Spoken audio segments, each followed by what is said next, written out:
tim DG juga udah lama yang namanya gak kelihatan, mereka udah gak turnamen, gue gak tahu latihan apa yang mereka pakai, sistemnya itu gimana, kan turnamen juga dari AOV sendiri terpartinya kan jarang ya, jadi buat mereka latihan tuh tempat lapangannya tuh gak ada gitu. Kalau misalkan main ranked dong, gue gak tahu bisa latihan apa enggak, cuma kita bakal lihat di match pertamanya antara DG Esports melawan Archangel.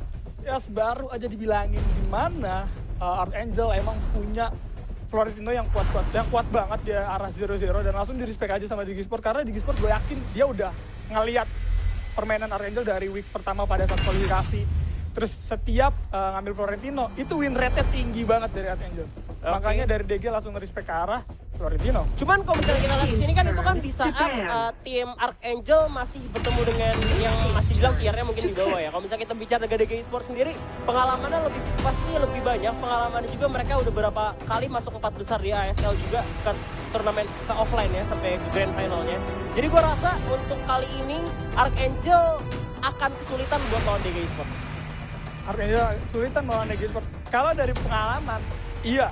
Mungkin jauh banget, tapi kalau ngelihat dari perkembangan yang pesat banget, gue yakin Archangel bisa setidaknya mengimbangi game yang pertama ini ya kan, karena emang butuh jalan pertama dulu kayak ini perdana nih, nggak langsung bisa menang ya nggak apa-apa. Kita masih ada week selanjutnya untuk memperbaiki kesalahan dari week pertama. Nah tapi kalau kita lihat nih ya, dari DG Esports sendiri kan rosternya benar-benar berubah banget dari season 3 lah kita ngomonginnya aja. Ini udah ada backdoor yang bikin DG kuat banget. Ditambah sama Mamon adalah side laner, dimana dia DS laner yang bisa dibilang kuat banget untuk saat ini. Terus ada juga Ayep, ya kan? Ayep jadi jungle ya sekarang ya. Dan Melo supportnya Skrull di mid lane yang gue bisa bilang Skrull juga salah satu mid laner terbaik dari Indonesia. Walaupun enggak. Gak jadi. Jangan, gak boleh. Terus kalau si Ayep bisa lane dia bukan ke jungle tadi. Oh ya jungle ya backdoor, lupa gua. Ayepnya dia bisa lane. Oke. Terus kalau gua ngeliat dari DG Esports sendiri karena gua emang bisa dibilang dekat juga sama DG Esports, sering juga ngeliat latihannya, mereka benar-benar tryhard banget untuk ngadepin ASL kali ini. Mereka benar-benar serius banget, kayak banyak berlatih sama tim-tim luar juga dan gua rasa mereka ingin membuktikan bahwa ASL tahun ini mereka tuh bisa. Ya kita bakal lihat berarti ya, kan karena sekarang juga memang belum ada yang menjatuhkan tahta dari tim EVOS Esports sendiri, meskipun EVOS sudah kehilangan salah satu DS laner itu Hans, tapi digantikan dengan Kyle ya, dimana dia juga salah satu DS laner yang kuat. Yes, kalau ngomongin siapapun yang masuk EVOS, gue rasa itu nggak ada yang nggak kuat sih. Makanya kata gue siapapun yang direkrut sama EVOS, pasti gue yakin banget itu bakal kuat. Karena EVOS punya Ryu Chen juga, dan di situ pasti bakal digembleng juga ya kan dari. Kalau gue masuk EVOS? Tidak. EVOS Lihan? Keren ya? Tidak. Nggak cocok, nggak. Udah diem. Lihan aja udah. Kalau misalkan gue gantiin Hanso itu tuh, Omen Lintas Samudra gue bakal masuk. Go internasional! Omen Lintas Samudra gue. Itu Yuzon, tau gak Yuzon? Gue keplakin! Yuzon gue keplakin! Emang Lintas Samudra yang ribet. Oke, kita back to the game ya. Lindis di pick untuk tim DG untuk seorang backdoor juga serem banget Lindisnya kalau misalkan lo inget di beberapa season lalu ya kan. Backdoor dengan Lindisnya, kalau misalkan dia suka streaming juga suka pakai Lindis ya kan. Yes, betul banget. Sedangkan dari Archangel sendiri kita lihat udah ngambil Krizik, Marja dan juga Lubu. Krizik yang biasanya di ban, tapi dari DG sendiri lebih respect ke arah Elandor, dimana emang kita tahu Elandor sendiri jarang banget keluar. Sekalinya keluar kalau nggak salah gue pernah ngeliat di playoff itu kalah, dan itu gue rasa nggak perlu sih, lebih ke arah Krizik, karena Krizik mungkin dilepas ini balik lagi ke arah DG. Dia ingin tes nyali, dia ingin oke, kalau kita ngelepas salah satu overpower gimana rasanya, karena ini global ban pick juga, jadi pasti nantinya kalau overpower yang nggak dilepas juga nanti bakal kepake juga kan. Sistemnya kan BO3 global ban pick, lo ngambil hero pool yang kuat-kuat nggak apa-apa, karena nggak 5 match, nggak banyak banget match ya, jadi kalau misalkan 3 match doang tuh masih bisa banget. Apalagi kan kalau misalkan lu bicara Elandor kena buff, jadi dia tuh pasifnya sekarang damage-nya nambah, makanya itu di respect band juga, karena nyusahin pak, damage-nya sakit banget meskipun dia ke lembek. Yes, itu banget. Dan gue pengen notice juga pengambilan Alice di sini yang kita tahu. Alice emang mobilitasnya tinggi banget, dia punya Sunshine juga yang ngeselin banget untuk ngecek bus, jadi nggak perlu bawa badan walaupun dia lembek juga, jadi nggak perlu masuk ke bus juga. Dengan Melo yang pakai Alice ini, gue sebenarnya di segi latihannya pun gue jarang banget ngeliat Melo pakai seorang Alice. Biasanya Melo gue taunya dia adalah OBS, suka banget sama OBS tank. Dan kali ini pakai Alice, gue rasa dia lagi-lagi DG ini ingin mencoba sesuatu yang baru. Kalau misalnya kita lihat dari komposisi tim DG sendiri dengan Lindis jungle, Richter juga sekarang kuat gara-gara di buff juga. Diana Richter bisa jadi frontliner, ntar mid laner bakal combo sama Elise-nya, pasti kenapa mereka ngambil Elise. Soalnya gue belum tahu juga mau dikomboin sama siapa Elise kalau misalkan Diana ini sama Richter. Tapi kalau misalkan nanti di mid lane itu hero yang bisa damage-nya gede banget di akhir, atau apalagi area ya, contohnya misalkan Lilia gitu mereka parah sih. Apalagi tadi Marjanya diambil sama DG, itu kuat banget Marja Elise gitu kan. Yes, itu bakal masuk, terus Marjanya juga bisa keluar dengan enak juga gitu kan, terus ada friendship juga yang nantinya buat ngelindungin Marjanya kalau emang ultimate-nya udah habis dari Bushwalker. Dan kita ngomongin dari Archangel deh, pikannya di sini ada Elsu juga pikan yang kuat banget kalau misalkan di luar ya, meta luar ya. Mereka ambil Rourke buat nabrak Lindis bisa sih. Tapi kita lihat nanti, karena Lindis juga nyicil Rourke kan agak geli-geli gitu. Agak geli-geli ya? Iya geli-geli. Kenapa gak berasa lo Lindis tuh ngehajar Rourke, ditabrak duluan. Oh iya, langsung kalau ketemu 1 lawan 1 ya langsung pasti ditabrak. Tapi kita lihat dari pengambilan sendiri, kan? pengambilan langsung ke arah Ignis. Mereka ngambil area pasti, karena buat dikomboin sama Elise ultinya, Easy Fit. Habis itu kena Reno Fire, parah sih ini combo DG, kuat banget. Buat team fight kuat banget. Kalau misalnya kita lihat dari tim Archangel, mau team fight agak sulit meskipun mereka punya Kha'Zix ya. Karena kalaupun nantinya Kha'Zix udah nggak buka, oke kita let's say ada Lubu juga yang bisa masuk dengan Conqueror ya, let's say juga ada Marja dengan Ghostwalker. Tapi balik lagi, Elsu sebagai damage dealer terlalu jauh juga. Nantinya bakal jadi inceran juga ya nanti kalau sampai Elsu ditinggal jauh juga ya kan. Karena dari DG udah ada Yena dan juga Richter yang bisa masuk seenaknya gitu. Oke, cuma ada 3 match di group stage. Setiap matchnya itu bener-bener penting banget, kayak every match matters lah. Kayak berpengaruh banget buat poin sistem pengumpulan poinnya, karena yang diambil nanti ke grand final paling cuma 4 doang ya kan. Cuman 4 doang pastinya. Dan gua rasa mereka bakalan main all in juga kalau ngeliat dari PK juga. Kita lihat nggak ada yang mau ngelepas hero-hero overpower kayak Kha'Zix dari nggak di-ban, oke kita pakai. Nggak dilepas juga, jadi mereka bakal coba all in, bahkan gini di game pertama juga gitu. Sengaja mereka ngelepas Kha'Zix biar Kha'Zix bisa masuk. Kan biasanya Kha'Zix kan inisiasi kan. Yes. Dia biarin aja tim dari Archangel masuk. Biar kayak, ya udah lu war aja, kita kuat tim fight-nya. Kita 5 lawan 5 tabrak, hajar terus. Tadi aturan dari timnya si pemainnya tim Archangel main split push atau main pick off. Kalau misalkan dihajar pakai tim fight juga kalah. Soalnya kalau misalkan kita lihat itu udah ada areanya Ignis terus Elise di late game-nya nggak ada obat sih. Di late game bener-bener serem ya. Iya. Walaupun kita tahu dari Archangel punya Lubu yang emang sustain banget, tapi balik lagi.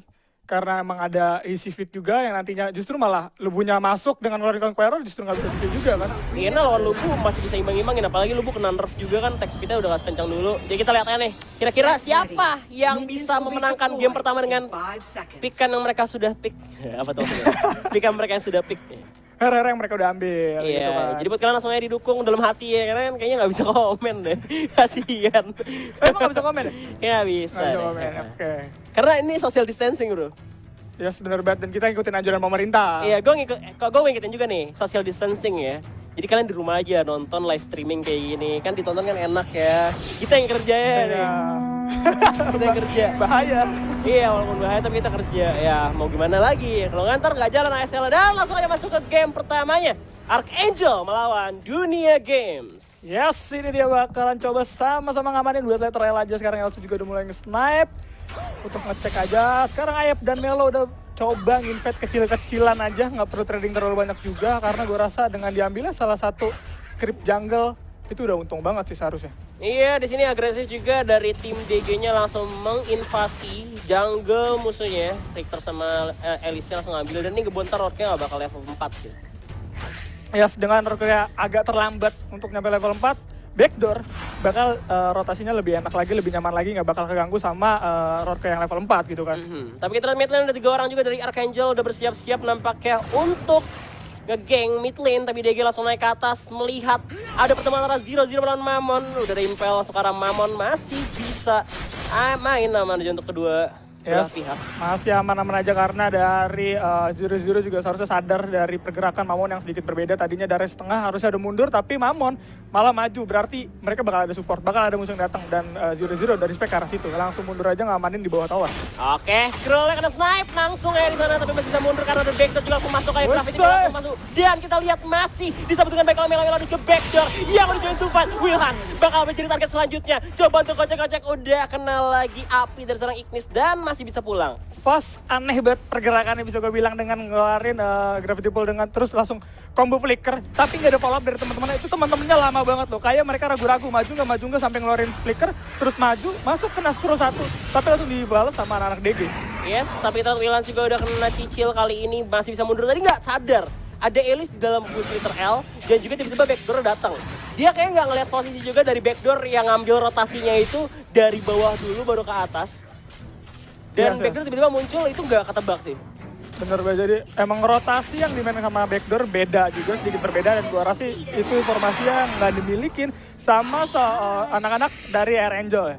Dan gua rasa ini bakal lebih butuh komunikasi lagi untuk Archangel karena lagi-lagi Archangel kalau emang mau maju ya maju, jangan setengah-setengah. Kalau setengah-setengah kalian gak bakal bisa. Bakal langsung dibales sama DG dengan cepet banget. Pas di counter attack juga kalau misalkan dimajuin, kita lihat di sini fast-nya udah kena lagi. Renovire dari CP juga fast, gak bisa kemana-mana. Terjebak, gak bisa pulang udah Ghost Walk dibuka. Dan ternyata untuk melarikan diri, Might Golem juga bakal diambil sama tim DG Esports. Nice one tentunya. Ya, lagi-lagi pas sebenarnya nggak salah. Dia coba ngecek boost dari teman-temannya, nggak ada follow up juga. Dari Elsunya pun nggak ada informasi bahwa anak-anak DG selesai Abyssal itu bakal langsung masuk ke jungle dari Archangel. Sayang banget sih sebenarnya. Bener, di sini juga dari fase sendiri nggak ngejagain Elsu karena Elsu cuma dengan snipe-nya bisa nge-clear creep dan sulit juga untuk ngelawan Richter yang punya retaliate. Kalau misalkan dia lebih maju dikit itu bisa dijaga sama Richternya dan malah Elsunya yang kena serang sama Richternya. Yes, dan itu malah jadinya blunder banget buat Elsunya dan gua rasa pas emang harus lebih sering ke mid. Harus coba nempel dari Will Hans karena untuk combo sama Elsu gua rasa damage-nya bakal kurang, dia bakal coba jarang sama Haki-Haki itu lebih baik. Karena di bawah lagi-lagi udah makan Hunter yang udah diambil dan sekarang kita lihat dari Ayap langsung ngeluarin flicker aja untuk kabur dari kejaran 3 orang sekaligus tapi langsung ada follow up dari anak-anak DG. Masuk 4 orang langsung pas hati-hati tiba-tiba udah keluar ada Ghostwalk yang berhasil menyelamatkan diri dari Wilhan.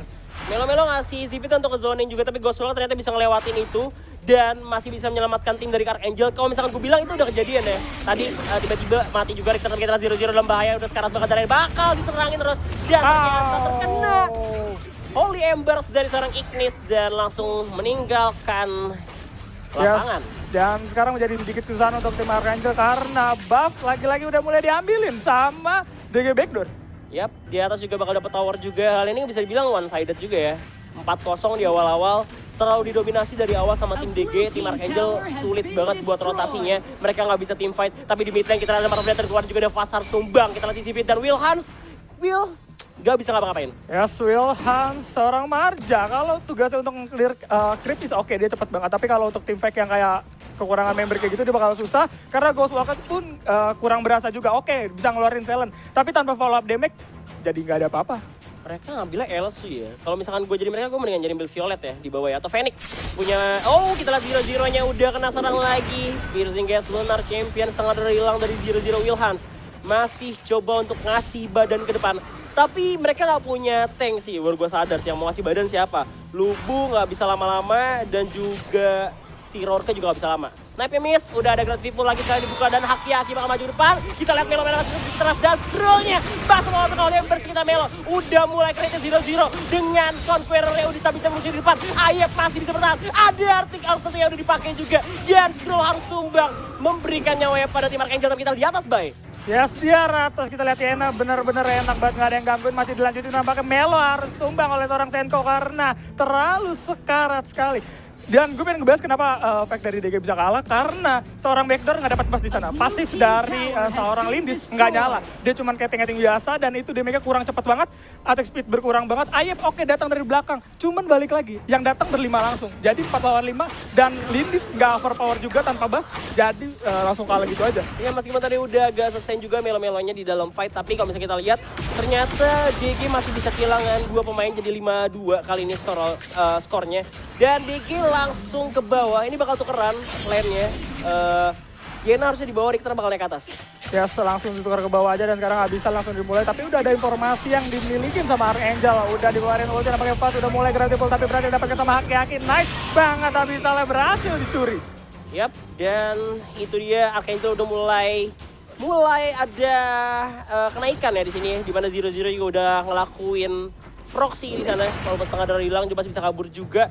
Dan langsung jaga strike, gak dikasih pulang Zero Zero terjebak. Impale lagi dan Zero Zero harus menukar nyawa terlalu pede untuk nge-proxy di bawah Yena juga di pressure oleh seorang Elsu Fast. Dia juga udah masuk, bahkan di bagian intervention dibuka juga ada Mamon dalam bahaya, masih bisa cabut. Itu dia Mamon. Yes, luar biasa buat pergerakannya di mana tadi sebenarnya ada flicker yang bagus juga, dia keluar creep bersih langsung cabut terus mundur dan meneraja dari anak-anak Archangel langsung ragu untuk mengejar seorang Mamon dan fokus ke arah tower padahal nggak ada creep. Yap, dan masih lihat di sini Senko-nya udah coba untuk digeng lagi sama dua pemain dari tim DG, tapi ternyata masih bisa melarikan diri dengan disengage-nya Elsu. Yes, dan sekarang Ayep bahkan udah masuk ke arah jungle dari Archangel di mana itu vision yang bagus banget, informasi yang bagus banget, ada berapa orang yang ada di atas dan 3 orang udah kelihatan, informasi bagus untuk Yena nantinya. Dan sekarang Melo dan Skrull langsung bergerak ke bawah karena udah ada informasi. 3 orang di atas, bawahnya nggak ada yang jaga, kita sikat aja sekarang kalau namanya. Kalau diambil nampaknya tower karena dari Fast sendiri dengan Krizik masih ada di mid lane dan Marja juga masih di mid lane, di bawah nggak ada orang lagi. Bakal coba di-track sama tim Dunia Games, tapi kita juga Elsu-nya bener-bener nggak dijagain, bener-bener kayak dikasih udahlah biarin lah Elsu sendiri bisa buat jaga lane-nya. Ya benar-benar gak ada pertolongan tapi di arah mid kita lihat itu Ayep udah ngeluarin Marco Brunter langsung ke arah kayak kita pilih langsung mundur aja dengan ultimate Fast, berbahaya sekarang Tolember juga udah dan harus tumbang. Senko sedikit terlambat nampaknya untuk follow up. Oke, dan di sini Des bakal di-start langsung sama tim DG Archangel mulai pincang kembali 009 sih kalau udah dibuka Mamon untuk nge-zoning out seorang Lubu. Tapi di sini Des bakal free untuk tim DG Esports. Yes, nggak ada kan kontes karena emang terlalu berbahaya untuk mengontes Des dan apalagi dengan keadaan 4 orang gitu kan. Yes, dan di sini dari tim Archangel juga bakal coba untuk nge-pressure biar nggak ada 3 lane push dari tim DG.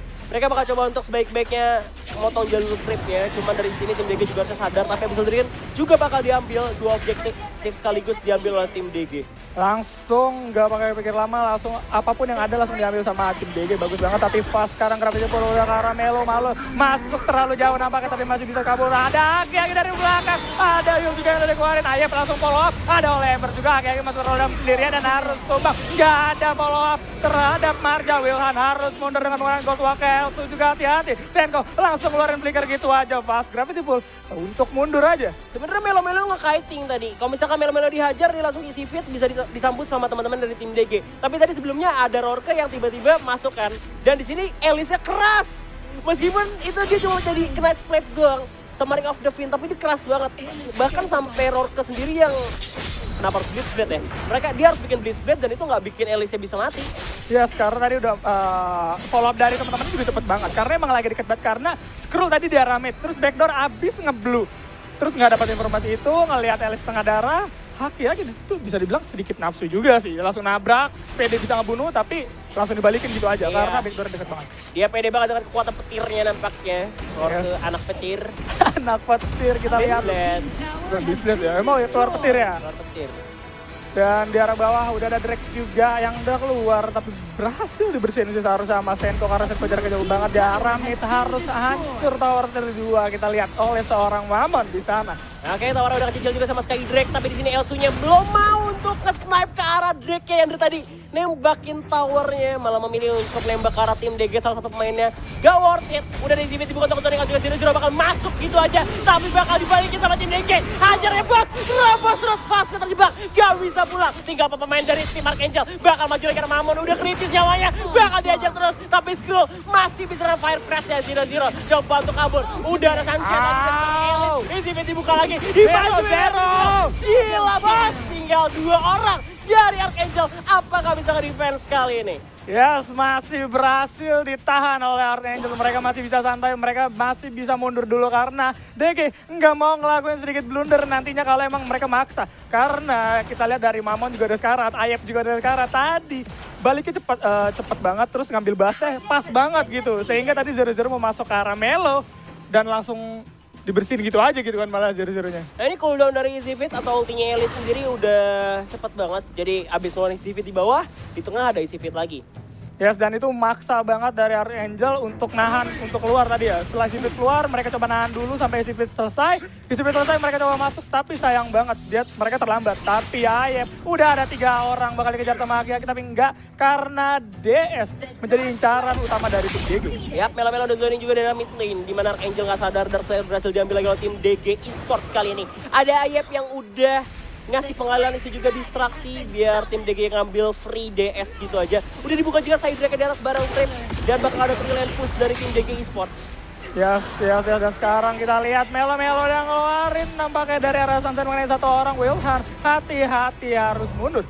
Kita udah juga buka juga tadi ada Sunshine-nya tapi nggak diisi fit sama Elis ya. Kayak udah nggak usah war. Kita bakal push mid-nya juga. Tapi ini nggak seimbang sama di atas juga lagi nge-push. Udah di dibuka untuk zoning lagi. Wilhan sudah maju di Ghost Walk juga dibuka nampaknya kali ini. Masih ada Ayep yang maju nomor dia masih ada Retaliate. Dan Backdoor Bloodbath berhasil mendapatkan 0-0 dari Archangel. Ya 0-0, walaupun Conqueror udah keluar tapi bener-bener nggak ada rasanya sama sekali. Dan itu nggak ada yang bisa nahan badan dari seorang Archangel. Dan sekarang Skydrake udah mulai masuk ke arah atas. Kita lihat udah dapat menggunakan Gravity Ball tapi nggak bakal dimajuin juga. Tapi kita lihat Mamon langsung flicker ke arah depan. Langsung ke zoning out gitu aja untuk mendapatkan power darah. Masih coba dilanjutin pakai dari pas sedikit berbahaya. Ayep udah masuk lagi, Mamon gantian dong, ganti-gantian. Hati-hati, core-nya bakal langsung diincar sekaligus. Marja nggak akan bisa mendefense. Yes, itu dia DG Esports di game pertamanya berhasil mendapatkan 1 poin dari Archangel. Yes. Meskipun tadi Archangel udah mulai ada kenaikan sedikit, cuman dari tim DG-nya cuma senggol dikit aja. Senggol, kayak mereka cepet banget untuk membenahi kesalahannya gitu kan. Kayak di bawah tadi kesalahan, ada sedikit miskomunikasi juga antara Melo-Melo dan Skrull. Habis itu langsung berasa, wah bahwa Archangel bisa nih. Tapi langsung diperbaikin lagi sama permainan yang rapih lagi. Tim fight-nya nggak mungkin menang sih kalau misalkan gue. Bukannya gue meremehkan Archangel ya, teman dari draft pick-nya sendiri itu udah agak sulit untuk menangin 5 lawan 5. Lu kena Hisi Fit, kena Fire Crash, Renovire, Holy Embers, kan? Bonyok gak lu? Iya, dan yang... Gak gerak lagi, stun. Itu dia. Dan kita mau ngomongin yang masuk. Nggak ada yang bisa masuk juga. Oke, kita tahu Fast bisa masuk dengan menggunakan flickernya. Tapi balik lagi, setelah udah ada Hisi Fit, ada Holy Embers, dan itu kena stun juga. Jadi lama follow-up-nya. Hero follow-up-nya nggak ada. Iya. Terus yang ngasih damage gede juga nggak ada. Elso single target. Kalau misalkan mereka tadi ambil Violet, itu bakal lebih beda cerita. Mereka bisa beda cerita. Ada granat, ya kan, tembak tactical fire, terus ada bazooka-nya di ultinya. Itu bisa damage-nya juga gede banget dan bisa kena beberapa orang kalau misalkan lu pakai Violet. Cuma kalau misalkan pakainya Elsu agak sulit. Ya, setuju banget. Di mana padahal kalau penggunaan dari Violet itu bisa dibalikin ya. Oke, dari DG ada Easy Fit, ada Holy Embers yang bisa nyicil. Nah, dari Archangel ada Violet yang bisa nyicil. Cuman sayangnya dengan pengambilan Elsu, single target snipe, bahkan tadi snipe-nya gue lihat jarang banget kena. Dan terlalu maksa juga untuk incer hero-hero yang emang sedikit sulit. Kayak Elis diincer. Oke, dia bisa ngenain ke arah Mamon mungkin kan. Kalau misalkan gue lihat di sini mendingan tadi mereka tuh kalau misalkan gak ketebak juga sih dari pikan DG sendiri bakal main kayak gini. Dari Archangel udah kalah draft pick bisa gue bilang kayak gitu. Dari jungle aja Rorke itu nggak situasional kenapa dia harus ngambil Rorke gitu. Yes, dengan mengambil Rorke emang sedikit ngebingungkan karena oke dia butuh hero engage juga untuk masuk. Tapi sayangnya lagi-lagi dengan pengambilan Melo Elis dan juga seorang Skrull kita lihat sebagai aki-aki di sana itu benar-benar ngeselin banget sih. Dengan area yang cukup besar, tim fight dibawa ke tempat-tempat kecil, itu pasti menangin sama DG sih. Iya, udah sulit. Dan ini dia sampai skornya juga 13-2. Gak ada tank juga dari tim Archangel.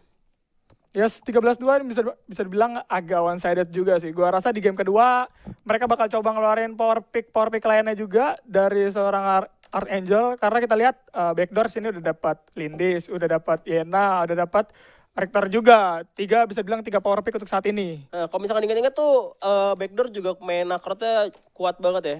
Waktu season 3 tuh digocek-gocek ya kan. Pemain dari SES waktu itu.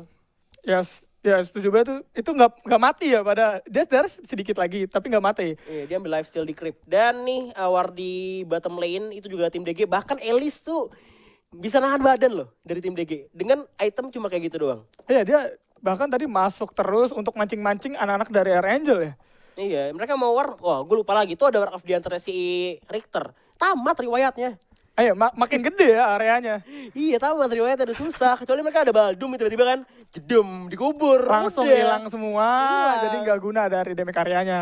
Itu dia makanya sayang banget ya dari Archangel di game pertama ya. Mungkin bisa belajar dari kesalahan juga di game pertamanya. Karena mereka tadi mainnya team fight dari tim DG mungkin bisa diadu pakai split push. Yes, Karena kalau setuju misalkan lu banget pakai split push kan jadi 4 lawan 5 gitu kan. sih. Ya dan kalau split push itu gua rasa jadi strategi yang bagus juga, di mana split push selalu ngebingungin sih. Karena untuk ngambil keputusan war, oke war kita 5 lawan 5, tapi tiba-tiba ada di atas 1 gitu kan, itu kan Iya. kayak teralihkan. Split push tuh enak banget gitu. Kalau misalkan musuhnya itu pakai komposisi 4 5 tim gitu kayak team fight 5 gitu.